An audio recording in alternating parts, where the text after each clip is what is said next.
Okay, so thank you very much for having me. And I'm going to start from the very beginning of River's Spirit. So this is the prologue, the Nuba Mountains, December 1881. Rabha steps out of her hut, sets out to warn the Mahdi. The night is lit by a full yellow moon. She must not be seen by the soldiers surrounding the village. The governor of Fashoda is on the move, intent on annihilating the Mahdi once and for all. She must get to him first. Sounds of a shuffle, a pant. She turns to see the old hunting dog following her.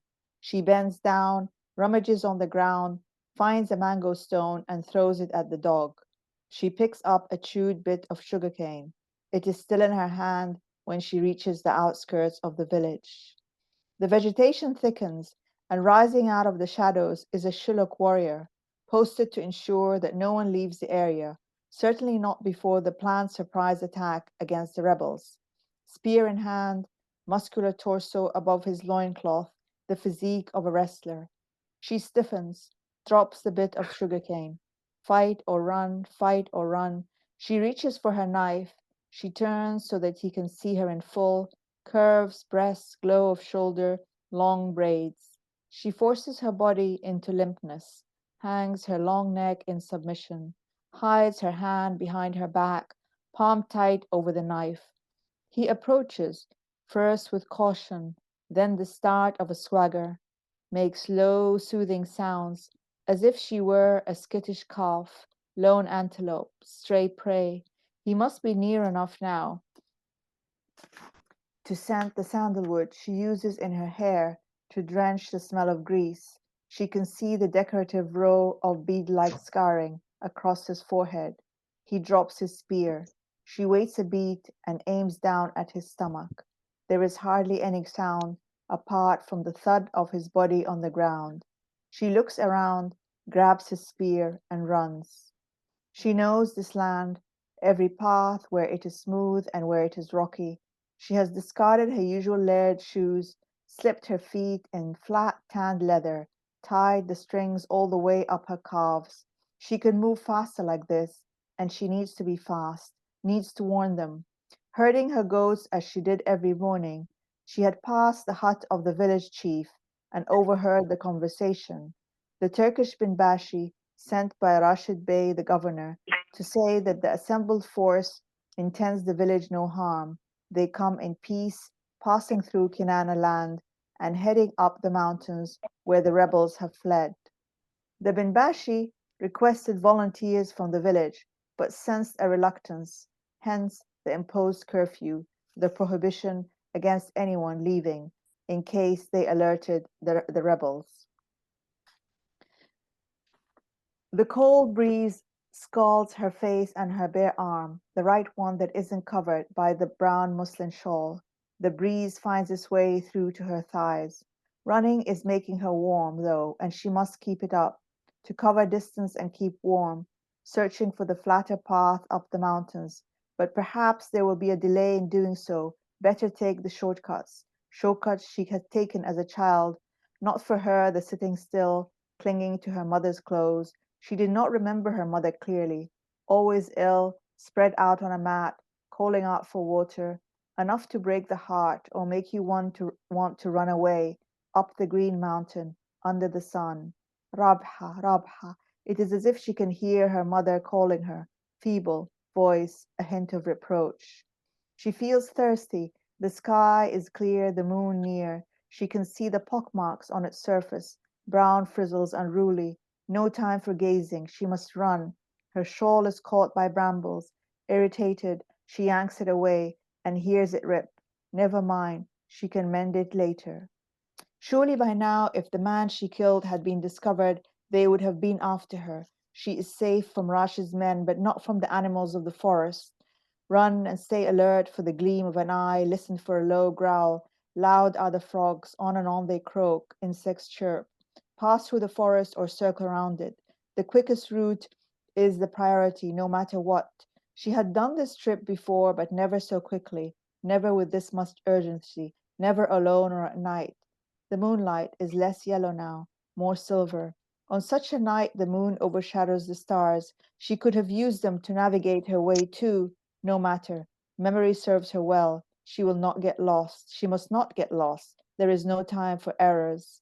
This is why she does not stop when she feels the sting. What sting? No, nothing. Her right heel must have scratched a tree trunk, picked up a thorn. She's desperate to stop, sit down, cradle her foot, squint to see if there are, God forbid, two puncture wounds made by fangs, or grope with her fingers to take the thorn out, but she cannot sit. She's halfway there, pulling herself up on hands and balls of her feet. It could be that she had upset a nest, roused the one animal she dare not name. Thank you. Thanks, Leila. Can you tell us a bit about why this passage and how it speaks to the rest of the book and what sort of setting it starts, right, for the book, because it's the opening. Yeah. So this character Rabha is a real historical figure in the history of Sudan. And whenever you read the historical records about this period in Sudan, that the start of the Mahdist War, the start of the rebellion of the Sudanese people against the Ottomans, and later on the British, there is always a kind of a discussion of how come this movement wasn't nipped in the bud. So there's a man who comes, he claims, his name is Muhammad Ahmed, he claims he's the Mahdi, the expected, savior of the world. And, he gathers people around him who are, angry with the rulers, the foreign rulers who are imposing so many taxes. And so there's a discussion in the history of why wasn't this movement sort of nipped in the bud. And indeed there were, armies sent out to quash this movement. And in one of the stories they say is that, oh yeah, the governor of Fashoda went out with an army, but then there was this woman called Rabha al-Kinaniya from the Kinana tribe, and she's the one who, she overheard this conversation, and so she warned the Mahdi. She ran through the night and she warned the Mahdi. So it's just a little footnote where this woman is included, and I wanted, to kind of make her sort of alive in a way, and have her, like, be sort of pick her up from the footnote and give her the kind of the space that she deserves. Yeah. That's awesome. I didn't realize that it was a historical figure in all of this. So maybe let's situate for those. So our group is made up of people who read really fast, some who read slow, some who wait for the book club meeting before deciding whether to read. So why don't we situate it a little bit and tell us about the time you're writing in and the period you're writing in, and especially for a lot of us, this is new to us, being from Southern Africa, and just understanding as well the Islamic, just everything that is making up this period of time. Could you just situate us a little bit for this book? Okay, so this is then the 19th century, the later part of the 19th century, and at that time, Sudan, Egypt, a lot of the Maghreb countries, Algeria, these northern countries, they were part of the Ottoman Empire. Okay, but they were, let's say, part of the Ottoman Empire, but they were still the fringes of the Ottoman Empire. So the Sudan was as far as the Ottoman Empire went. And so when the empire started to decline, and it was then later the British came in, um, the decline was felt first in these outer fringes in places like Sudan. And this was one of the symptoms of the decline, that that they were losing money. The Sultan in Egypt, who was also part of the Ottoman, he was losing money, and so he was, oppressing Sudan to get the finances out of Sudan. And they were also not able to govern it as efficiently, and so on. And so when this uprising took place, they weren't able to control it, and some of them were like of the mindset of, was like, well, we can't really afford to put so much resources into Sudan. That's it. Let's just dump dump that part of the empire. So this is the part where the story comes in, and what makes it interesting is that it captures the because the book starts with this Sudanese revolt against Ottomans and ends with the conquest of Sudan by the British. So Sudan became a British colony as a result of it rebelling against the Ottomans. So there was a change of hands. In the middle of this process, there was a gap of 14 years where the Sudan was independent. And, the Sudanese are very proud of this. And it's held as an example of how Africans could have this self-rule. But yet we have this this ending of one empire and the kind of the rise of the other one, and this is the late 19th century. Of course, the complete end of the Ottoman Empire came after the First World War, and that's when completely the power went away from the Turkish people. Yeah. Awesome, thank you, Leila. And with the reading you just read, when we get into the book, um, at first I thought, okay, she wants us to be on the side of this rebellion and this movement. But as the book goes in, you're kind of unsure now, right? Yes. Which side are you supposed to be on? Where are people going to land? Which forces are actually going to take over? And there's that religion versus the actual political, things that are going on. Um, Tell us a bit about that tension, because it seems like there's such a mixture of religion and politics that can't be separated, but it feels like there was that tension as though people were trying to at that time. Tell us a bit about that and the characters as well, through that. Yeah, so my loyalty was to the characters. I wanted to be loyal to the characters who are caught up in this. They are, their lives are totally changed. Their lives are totally affected by these big forces that are happening. And I wanted to show how, some of them were supporting the rebellion, and then some of them were not. And the reasons that each of them had, to support the rebellion, and some of them who didn't, the Sudanese, who didn't support the rebellion. And so we have different characters. The main character would be Akuany, who's this girl from the Shilluk tribe. She's from South Sudan. And she's, as a young girl, her village is raided, and then she's rescued by this northern Arab trader called Yassin. And the book sort of follows this love story, or this relationship between Akuany and Yassin as the war goes on, and as the years go by. And what happens with Yassin is that he travels to Egypt and he studies, and he becomes a scholar, and he studies in the Azhar University, and he becomes a scholar. And so he's against the Mahdi, because according to him, this man is making a false claim.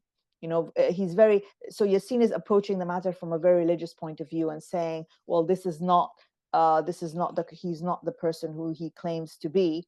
And so he's against him, and so he eventually is kind of like persecuted for this position that he takes. So this is how the book kind of moves between um, um, getting a glimpse, like wanting to get a glimpse of how it felt at that time to be in this very difficult era, and to be part of this this situation at the time.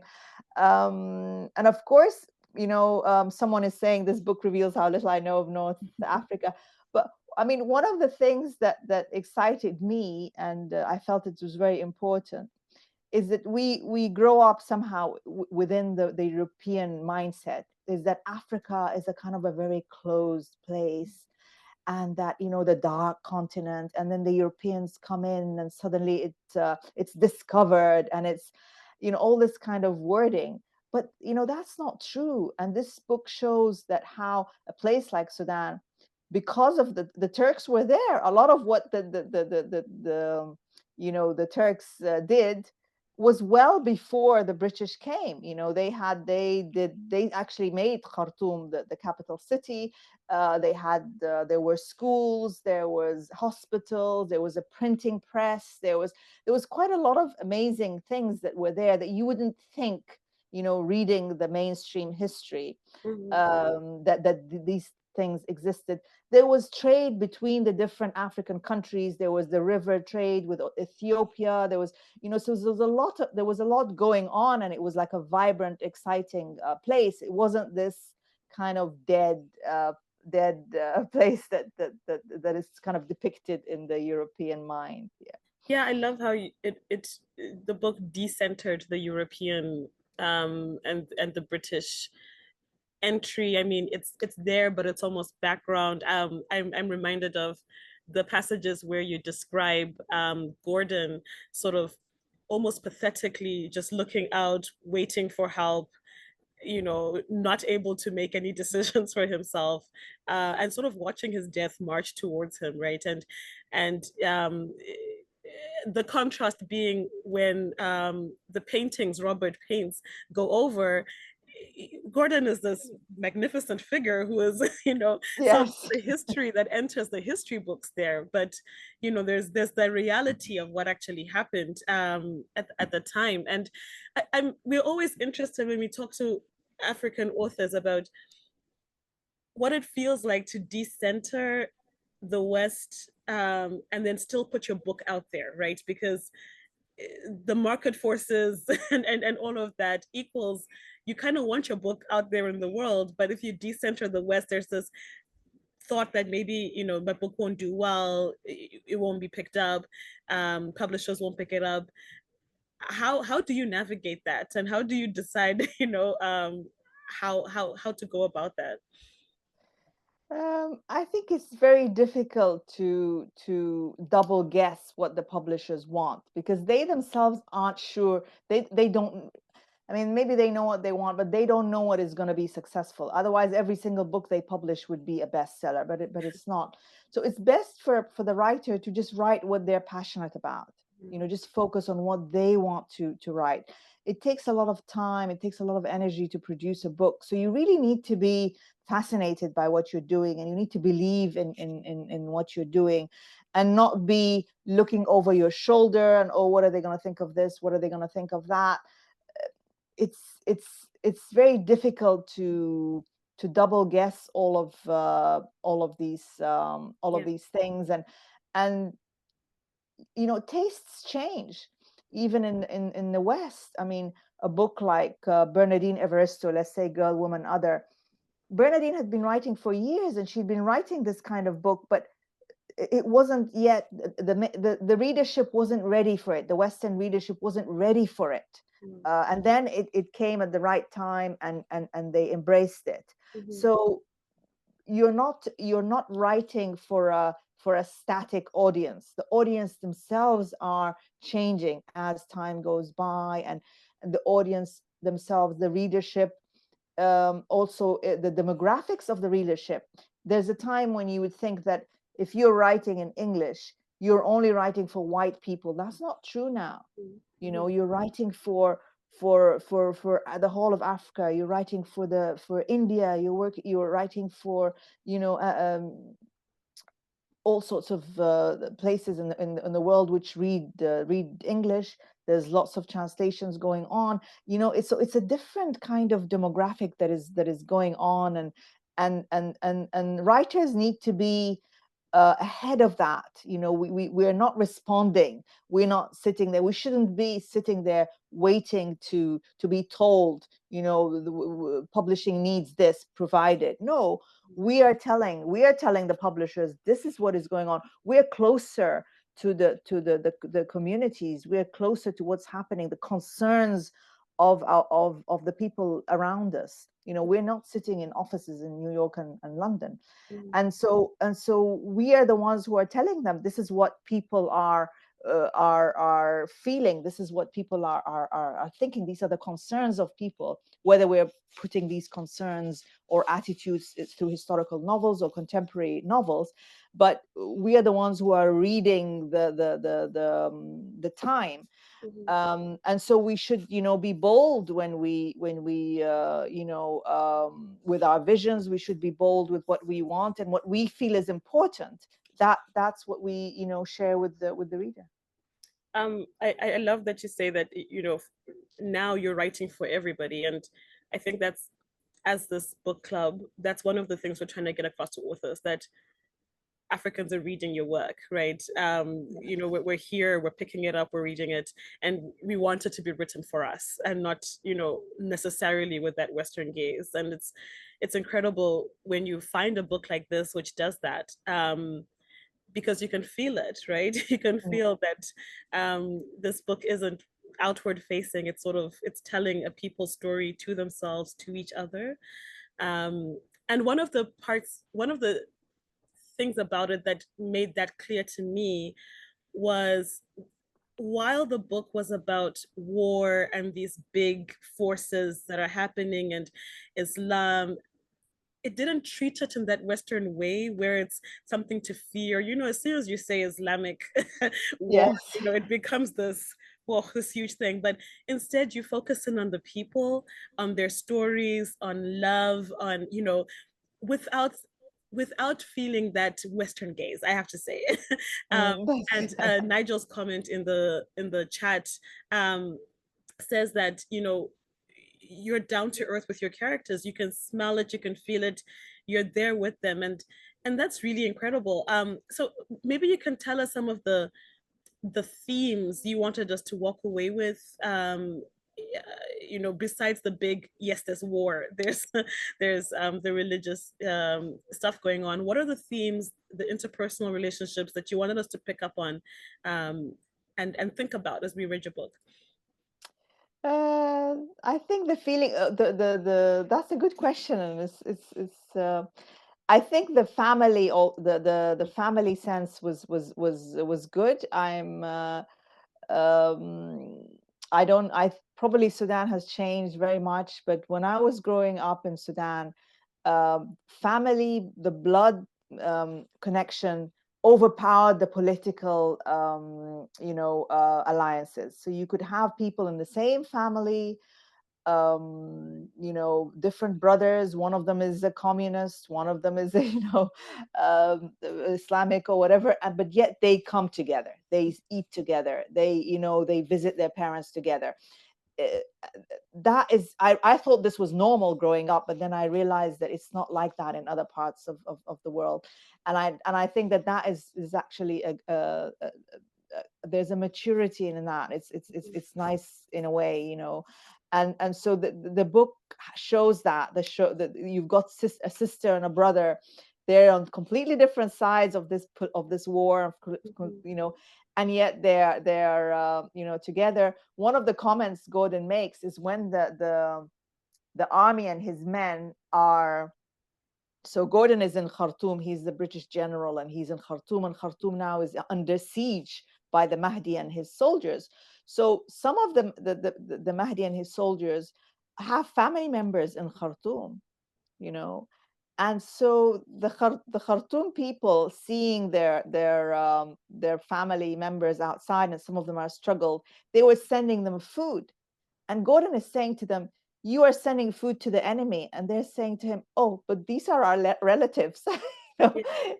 So that, I thought that was really, really, lovely in a way. And I thought that was really nice. And how it wasn't just the blood, because they also took in the member. They took in the child, and they adopted him, and they married him to their daughter, and so these kinds of kinship, and this is very, very special, I think. And Oh yeah, the glimpse into family life was just so fascinating.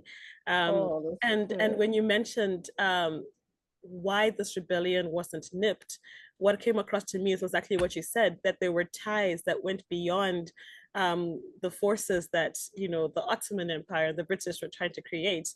If it's your family across the line, well, you know, that's my family. I gotta go over and feed them. And I was interested by the way some people from the other side would just sort of walk into Khartoum like and Yes. notice, but it's because it's you're talking about the same people. There's nothing that Yes. marks them as different, right? So Yeah. it was kind of doomed from the beginning. John has a Yeah. question. Go ahead, John.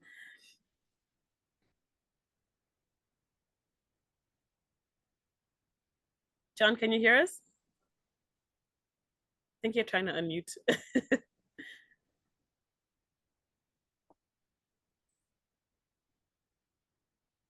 Here, maybe if I ask you to unmute. There you go. Okay, can you hear me now? Yes, go ahead. Yes, there's a call to prayer where I am in central Saudi Arabia just now. Wow. But I'm interested about it's good that the books can be available to a readership around the world. How has this book been received? Has it been is it in Arabic, and has it been, is it being read in Sudan and in other countries? And what's the reaction to it? Since I'm here, I had a second question because I'm very interested in the way in which you portray jurisprudence and the operation of the law and the balance between the law and politics. It's something we struggle with in Zimbabwe as well, this balance between the law and politics. But those two questions, the question of Arabic and then the question of jurisprudence and the law and how it operates in relation, or operated, how you saw it operating in relation to the politics and the politics, the religious politics of the Mahdi. Yeah, no, thank you. Yeah, the book has been translated into Arabic, and it was actually published by a Sudanese publisher, which is quite amazing, given the you know the war in Sudan. But this publisher published the book in Cairo, and so the book is available in book fairs. You know, the Arab publishers depend a lot on their sales through book fairs, and they kind of travel through the Arab world. You know, they do Egypt, Abu Dhabi, you know, Riyadh, and all of that. They keep going around, and so he does that. The Dar al Musawarat, they're moving around, selling to the Sudanese diaspora. And because of the war, so many people have left Sudan. There's a lot of Sudanese in Egypt. So the book is not available in Sudan, but then, you know, not many other books are also. And it's mostly now being marketed towards the Sudanese who are outside Sudan. The other question with the jurisprudence, yes, this is something that interested me a great deal. So the Ottoman, because the Ottoman Empire was this was a caliphate, it was an Islamic caliphate. So the jurisprudence in Sudan, these are all Sharia judges, you know, and so they administered the Sharia laws, and at the same time there was a civil war as well, following the Ottoman protocols and the Ottoman laws. But then when the Mahdi comes out, Muhammad Ahmad Mahdi, one of the things that he clashes with the judges, because he thinks that he accuses them of being in the pockets of the Sultan. You know, you're getting your salary from the Sultan, so you're in his pocket. You're not administering the laws as strictly enough. You're allowing the missionaries, the Christian missionaries in the country. You know, the Ottomans have approved alcohol in certain places. You're following that. So, and this kind of tension, it parallels modern day Muslim countries, where you get the scholars who are with the government, towing the government line and upholding the rules of Sharia within a kind of a civil and a structure, very down to earth, very pragmatic, very aware of the Ottoman Empire being part of the world. There's a Sudan at the time had an Austrian embassy, and the presence of interrelations between these countries. And then you have these rebels coming from the people, from the ground up, and clashing and saying, that's not strict enough, that's not strict enough, that's not strict enough. And that part of the book is to me felt very sort of very modern, and felt like it was this kind of conflict seems to be happening within the Muslim world. Yeah. Thanks. Thanks for your question, John. And if anyone else has questions, feel free to just raise your hand as we're going. Leila, can I ask you about women in this book? Sure. Again, when you hear about Islam, especially from outside, the things that are centered are how women are oppressed. Women don't have a voice, and yet the women drive so much of this story. You opened with this woman who changed the course of this rebellion. Was that intentional, the way you spoke about women? What do you want us to sort of think about as we're reading your book when it comes to the role of women in family, the role of women in the religion, especially at this time and maybe in modern times? Yeah, I was very interested in women. When I did the research, there was very few sources about women. There was a lot of men, but there was very hardly any. I didn't come a first person, voice of a woman. And so it gave me the chance as a creative writer to fictionalize these characters, so that was very interesting for me, and inspirational for me. I It's not that I'm making a point, because that's also giving too much importance to this criticism of women in Islam, so that I go, like we get this criticism, and then I have to kind of like counter it. No, I'm just doing what I feel I see around me. That there is a variety of the way women behave. How much they all have agency, regardless of how much freedoms they have. They all have agency. They all have control over themselves to greater or less degree. Um, Also because of the wars, because of the all of that, uh, I also wanted to show how a woman who is protected, that is a good thing. She views that as a good thing. Society views it as a good thing.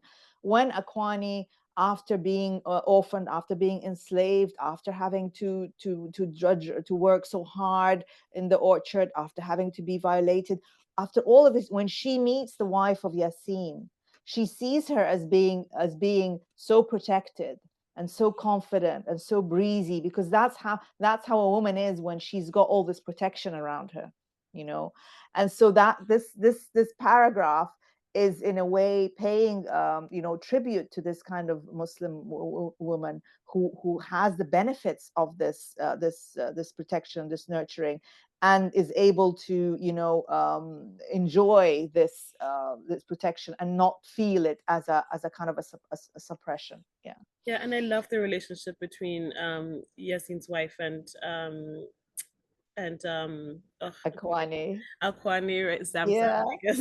Zamzam, Yeah, yeah. it's so tender, and approaching it, I thought it would be that there would be tension between them, but again, it's that glimpse into that family life where, like you said, they take people in, um, Mm, and there's a treatment in there of this. I don't know if it's sorry, I don't know if it's like, it's not polygamy, right? yes. Could you explain a bit about what that is, and why it worked? Because it seemed to work in the examples that you gave us, between Yazin's women anyways. Yeah. Yes. So Salha takes on this very sort of maternal, even though she's not that much older than Akwani Zamzam, but she feels protective towards her, like she's the one who lost her father. She's the one that Yassim has rescued, and even though she knows the relationship, she doesn't feel threatened by her, and that's part of her vanity, and that's that she's so confident and all that she doesn't feel threatened, and instead she tells Akwani, when this war is over, I'm going to find you a husband. you know, I'm going to find you a very suitable husband, and I'm going to get you pots and pans. You're going to have your own stuff. You're going to live next to me. Our children are going to play together. You know, she has this kind of sisterly feeling towards her. And so I've kind of seen this happen. I mean, I grew up in a society in Sudan where there were people who were, you know, enslaved, ex slaves, who continued to have a relationship with the families, you know, and who kind of felt that they were part of the family. And some of them were connected, you know, by blood. Some of them eventually were married to the, you know, to the members of the family. So, you know, I caught a glimpse of that, and I wanted to put that in the book. And although the writer who did that very well actually is a writer from Oman, and she wrote, her name is Joka Al-Harithi, and she wrote a book called what was the name? I forgot now the name. It won a prize, and she talks about you know, enslaved Africans in Oman and the relationship with the family and how they become sort of like part of the family. So this was something that was within Muslim society, that went with this particular slave trade that the Ottomans wanted. They wanted, you know, men for the armies, and they wanted women for the you know, for domestic work. So that was kind of the characteristic that it took, again, because we are so saturated with the North American model. When we think of slavery, we are always thinking of the plantation. You know, we're thinking of that kind of West Coast slavery, but the East Coast slavery is something that it's being researched now more. There's more of it that's you know, of interest you know, to people in that area. And so that was also something that I researched for this book. And was that slavery? I mean, it seems to me that it was the black, darker, you know, just like Sam. Is that who were targeted as slaves? Is there a racial side to how that slavery played out? There was, but at the same time there wasn't. So even in the Ottoman Empire, there were slaves from Albania. There were, you know, so it wasn't racial the way the North American one was.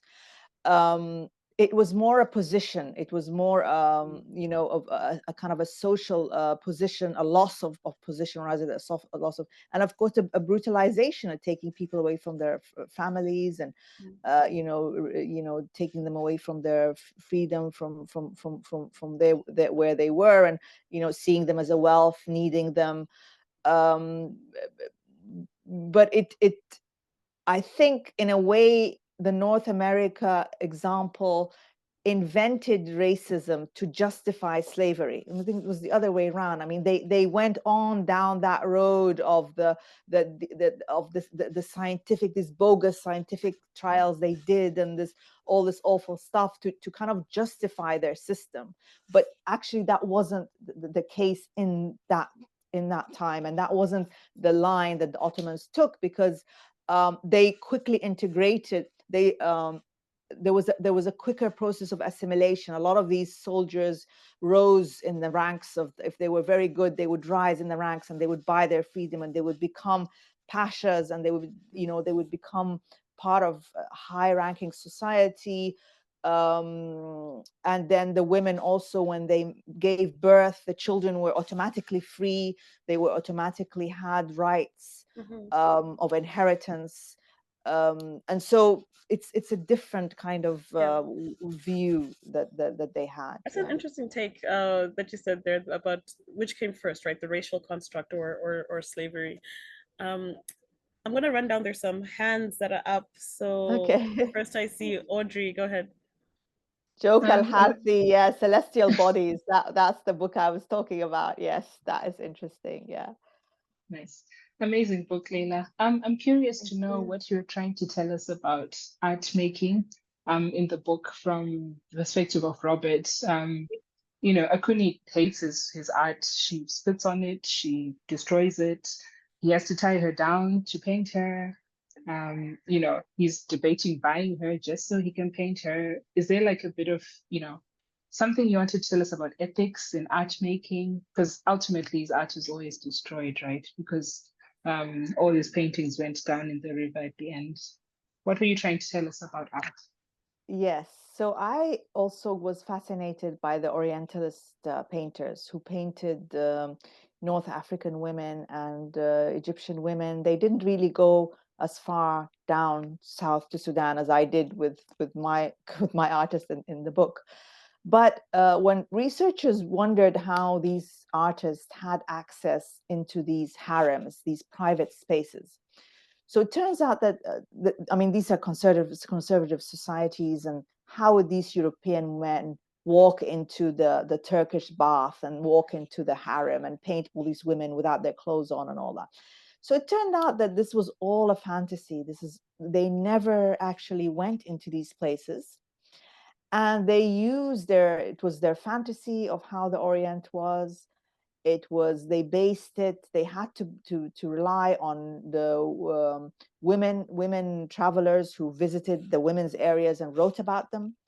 And for the models, they used prostitutes, or they used enslaved women.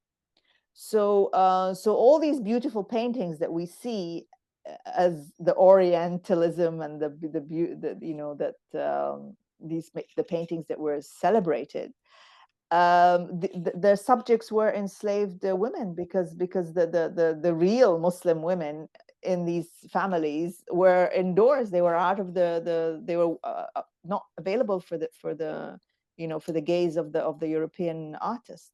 So I became interested in this, and I became, well, what would she feel then? She's also the woman who is enslaved in this. She's also in a society which values modesty and which values women being sequestered and all of that. So she wasn't going to really like that. She wasn't going to enjoy this gaze and being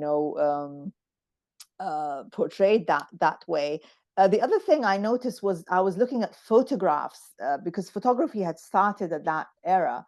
And so there are photographs taken of Sudan and women, men, and I saw the unhappiness in their faces. Like, they didn't want to be photographed. They weren't comfortable being photographed. And this is repeated in other indigenous populations everywhere in, North America, Australia. When indigenous people found these cameras, aimed at them, they didn't feel comfortable with this whole idea of being photographed or being painted. So I wanted her to have this feeling. I wanted her to not to like being painted, and to see it as a violation of her kind of autonomy over her own body. Yeah, that's amazing. It was really well depicted. Thanks for that. Thank Yeah, you. and I love how she takes her agency back by just slashing the painting. Like, you're not gonna make money off of this. Yes. Nigel, go ahead. Thank you. Can you hear me? Yes, go ahead. So Leila, I have a comment and a question. But so I've heard a couple of your interviews, and Yes. one interesting thing about your younger life, and when in the beginning, you were not a history buff. It wasn't your favorite class to take. You were more into statistics and math.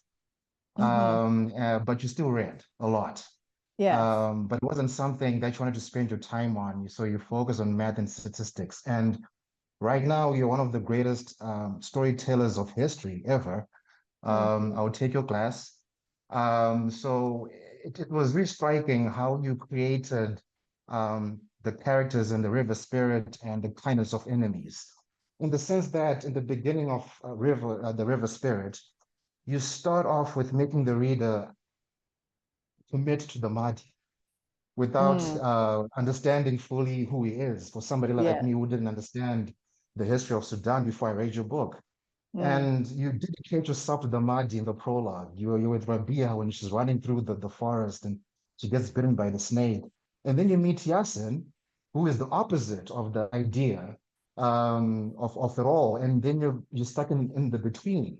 And then in the Enemies of Darkness, you are Natasha Hussein in the kitchen with Malak and Oz, and between Shamil.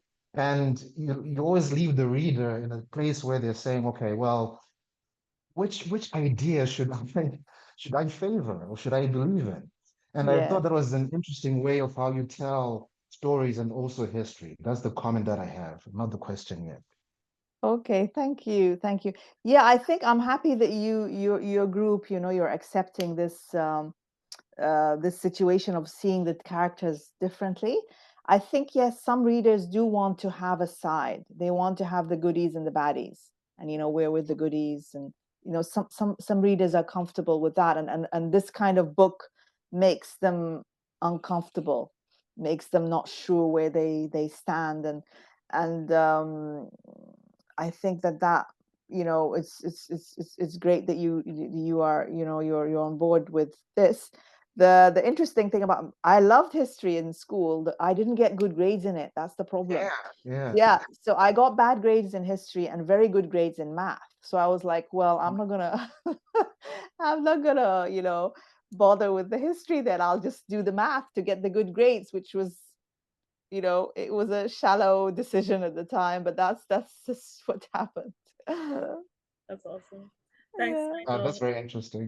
Mhm. Yeah, so I had a question. So my question to Leila really was, what's your advice to people who write stories about Africa? You've heard somebody saying this book makes me not understand lots of things about North Africa, but Africa is so much religion and politics intertwining all the time, and I think writing should be advantageous to future generations. What's your advice for writers in that area? I think Africa is about people, about its people. So you're writing about the people. Fiction is about the people.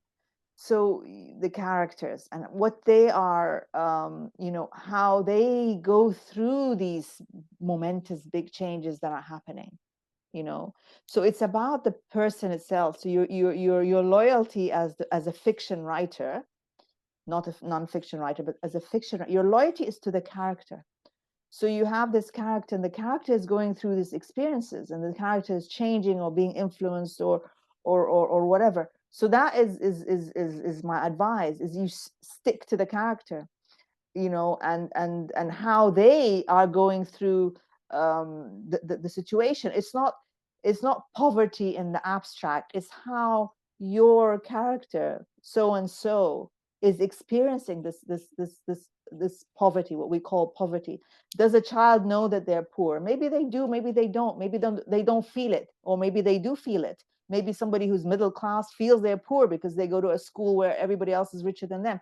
It's all relative. These words are they mean different things to different people. So you're writing about a person, and through this, we as the reader, we get we get to live the experience. We get to see what is going on.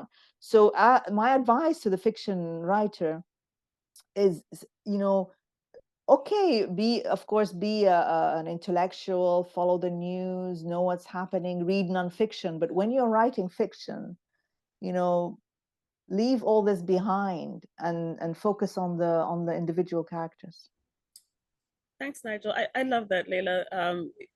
I feel like sometimes writers feel the pressure to tell the full story of what's happening, because in many ways our stories haven't been told, right, as a people, or they've been told by the wrong by outsiders. So focus on the characters and the story comes, right?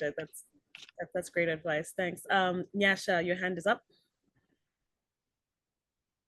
Hi, Leila. Hi. Hi, everyone. I'm Nyasha. I am a Zimbabwean, but I live in Jordan in the Middle East. Okay. So this was quite exciting to me because I enjoyed, the references to language, to Arabic, to Islam. And I guess that's where my question is, but it links kind of to Nigel's question, which is, how do you strike the balance? So how did you approach your writing in a way that you were able to talk about Sudanese custom, tradition, you threw in Arabic in there, It was a mix, but as an international, I was able to receive it as well as someone in the Middle East. So how do you approach writing for a local and international audience? How do you balance it? Oh, um, um, I kind of I am assuming that an international readership, I guess. I'm assuming somebody who reads the same book that I read, whether they're reading it in translation or whether they're reading it in, in English.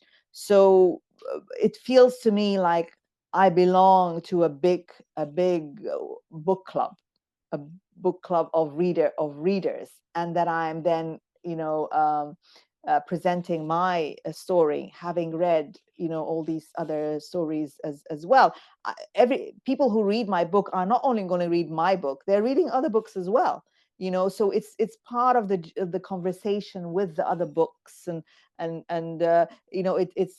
can sound a little bit the same as somebody else, and then different, and then echoing something or going against something, or it's part of this huge orchestra of different sort of voices, and you're kind of like being part of it. I want to be part of it. I don't want to be sort of so obscure. I do want to be part of it.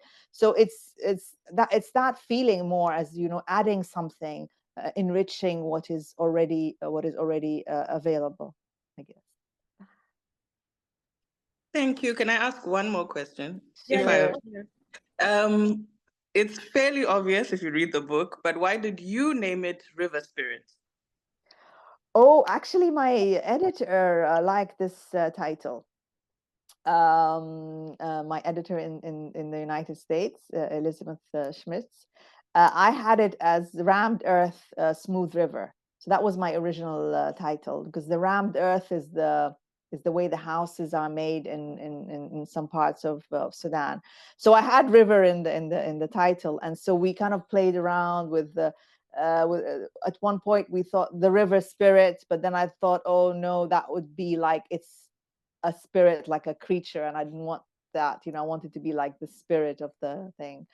And then when it got translated into Arabic, I went with a different title. It's the Ruh al-Nahr al-Atiq, like the spirit of the ancient river.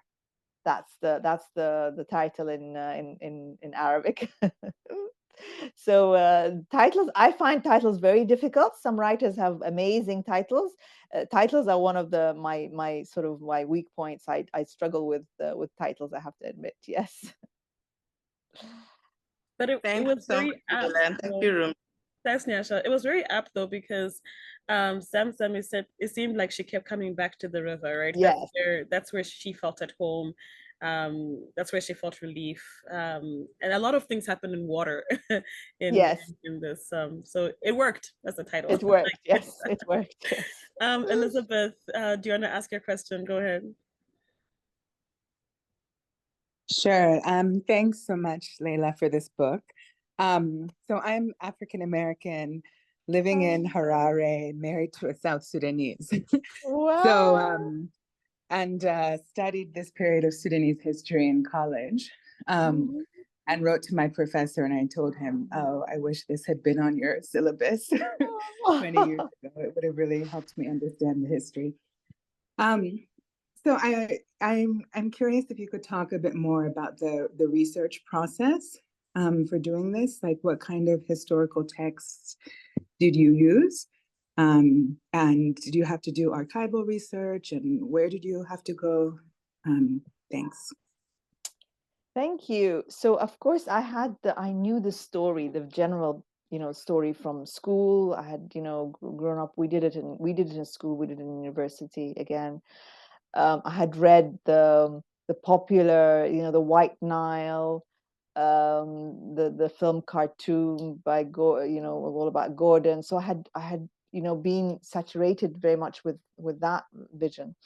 And then when I went to do the research, when I started to do the serious research, I went to Durham University, which has the Sudan archives, and that was interesting because then I found this letter, this bill of sales for this enslaved woman, and that's how I got to the character of Akuany, through this bill of sale. And then there was another one, which was a petition about a woman who had, stolen a piece of material from her mistress and ran away and ran back to her own sort of previous master. And so that was the petition was kind of one man raising a petition against another man, and all of these things were in Arabic. So starting to read the doing the research in Arabic, or doing the research, starting the research in Arabic opened up a lot of doors for me, because then I realized that there was stuff that had been translated, of course, but it was selective. It was selective to support the British view of the whole story. And then once I entered this world of reading the Arabic texts, that opened up a lot of interesting avenues for me, and a lot of very enriching details, historical details. So I guess that was the breakthrough, that was the game changer, reading in Arabic, reading the sources that were written in Arabic. And in historical terms, this isn't so long ago, this looking at things that are like 1880 something, and it's not really, it's not like the 14th century or something. So there was a lot to use, there was a lot to work on. And then I had grown up, I hadn't been to Al Ubaid and Jazeera Aba and all of these things, that I wasn't able to go, but I'd grown up in Khartoum, so, and Durman was very close, and so I knew the area well. Yeah. Thanks, Leila. I know you have a stop at 6 o'clock, and we're over. Do you have time for one last question? Yes, from I John? would. Okay. Thank you. John, please go ahead. Hello again. I just wanted to ask a very simple question. The ending places a new context, a new challenge, a new situation. Is that pointing to something that you could write on about in what they would call a sequel, but it's in fact another novel about a different time and a different issue, but in the same set of characters going into the future? Yeah, I wanted to do that. I was planning to write like a trilogy, and to keep going with the history of Sudan up until, modern day times. But then I wanted to go back and, do research in Sudan. But, the war put a stop to that. So I don't know if ever it's going to happen, because I was so keen to actually write. I wanted to write about the University of Khartoum, which used to be Gordon's College. And somehow I had this idea of writing a novel that was about the building, about the building itself, because to me it was such a beautiful place, and I spent very happy years, and I wanted to go and spend time there, and then have a novel which was maybe about one of the person who's laying the bricks, or maybe it's the Greek architect who's building it, or maybe it's somebody from colonial Sudan, or there's I had these ideas, but it's all been shelved now, I'm afraid. Yes. That sounds awesome. We would read that. Thank you. Thank you. Thank you. Do you Who have knows? any projects you're working on that we can look out for the future, though? I'm writing, I'm doing a kind of a little experiment. I'm writing something called a quick read, which is it's a novella of 20,000 words, written in kind of targeting readers who have problems with their literacy, and so it's written in a very simple way. So it's just something different to do that I'm doing. But I hope the war will end. I hope I can go back and research my future. No, who knows? I hope I'm not too old to do that by the time it happens. No such thing. No, it's true. It's true. because I turned 60 this year, and I'm like, oh, I mean, how long do you think the war will take? How long will it be? So let's try to count. So Awesome. Well, Leila, thank you so much for spending some time with us. We're feeling very privileged that we had this time with you. And this was such an amazing ride of a read. And I know I'm certainly going back. It was my first text written by you, and certainly going back to find the others and read them. So on behalf of our club, thank you. We hope to see you again in the future. Tondi, do you wanna say something to wrap us up? well, thank you so much, all of you. It's been great. Yeah. Yes, Go thank ahead, you go again, ahead. Leila, for joining us. And I think it really illuminated some of the aspects, especially the historical aspects that we're seeing. It gave me, at least I know, a lot of context to some of the issues with South Sudan and also what's going on right now with the war in Sudan. So thank you very much and congratulations on this book. For everyone else, Leila is leaving us, but we are going to continue the conversation. So once again, thank you so much, Leila. Thank you so much, and thanks for having me. All the Okay. best with all your writing as well and your reading, everything. Okay. Okay, thank you. Okay, Bye. bye-bye.